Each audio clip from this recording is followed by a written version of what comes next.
গরম পানিতে দেওয়ার সুবিধা হলো এটা একবারে পরিষ্কারও হয়ে গেল, আর এটার যে শিরাগুলো থাকে সেই শিরাগুলো পরিষ্কার করতেও সুবিধা হলো। হ্যালো বন্ধুরা, আসসালামু আলাইকুম। আরও একটি নতুন ভিডিওতে আপনাদের জানাই স্বাগতম।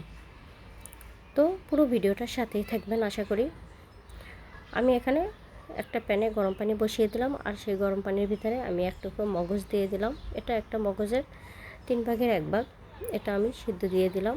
আর আমি এটা বেশি সিদ্ধ করব না, সামান্য একটু সিদ্ধ হলে তুলে নেব। তুলে পানিটা সেকে নিয়ে একটু ঠান্ডা পানি দিয়ে ধুয়ে নেব। তারপর এটার ভিতরে যে শিরাগুলো আছে সেগুলো আস্তে আস্তে আলতো হাতে টান দিলে উঠে আসবে। দেখতেই পাচ্ছেন আমি কীভাবে টান দিছি আর উঠে চলে আসছে। এটা আমি পরিষ্কার করে ছোট ছোট করে কেটে রেখে দিয়েছি।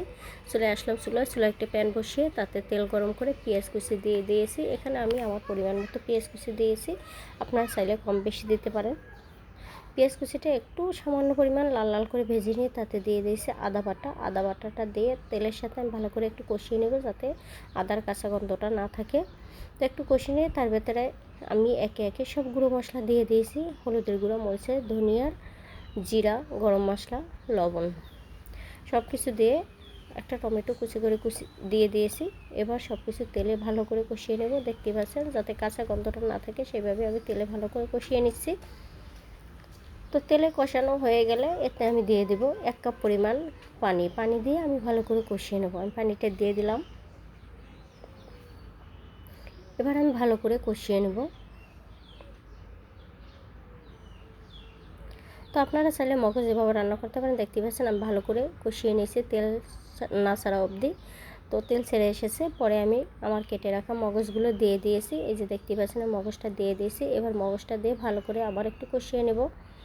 মগজ নরম খাবার তো এটা বেশিক্ষণ কষাতে হয় না, এটা দিয়ে নেড়ে ছেড়ে একটু পানি দিয়ে রান্না করলেই হয়ে যায়। তো আমি তারপর একটু কষিয়ে নিচ্ছি। দেখতে পাচ্ছেন ভালো করে কষাচ্ছি। তো আমার কষানো হয়ে গেছে। এবার এর ভিতরে আমি দিয়ে দেবো 1 কাপ পরিমাণ পানিটা দিয়ে আমি 10 মিনিট রান্না করে দেবো। এই যে দেখতে পাচ্ছেন আমি এক কাপ পরিমাণ ঝোলের পানি দিয়েছি, দিয়ে আমি নেড়ে চেড়ে মিশিয়ে দিচ্ছি। আর এই মগজটা আমি কুচনের সাহায্যে ভালো করে পেঁয়াজের সাথে ভেঙে মিশিয়ে দিচ্ছিলাম। তো আমার ঝোলটা শুকিয়ে গেছে। এই যে আমার রান্নাটা কমপ্লিট, আমার অটোমেটিকলি মগজ রান্না কমপ্লিট হয়ে গেছে। যদি আমার ভিডিওটা ভালো লাগে অবশ্যই আপনারা লাইক কমেন্ট শেয়ার করতে ভুলবেন না। পরবর্তী ভিডিও দেখার জন্য সবাইকে আমন্ত্রণ রইল। যদি আমার ভিডিওটা ভালো লাগে আমার ফেসবুক পেজটি ফলো দিয়ে রাখবেন, আর আমার ইউটিউব চ্যানেলটি সাবস্ক্রাইব করবেন। Thank you for watching.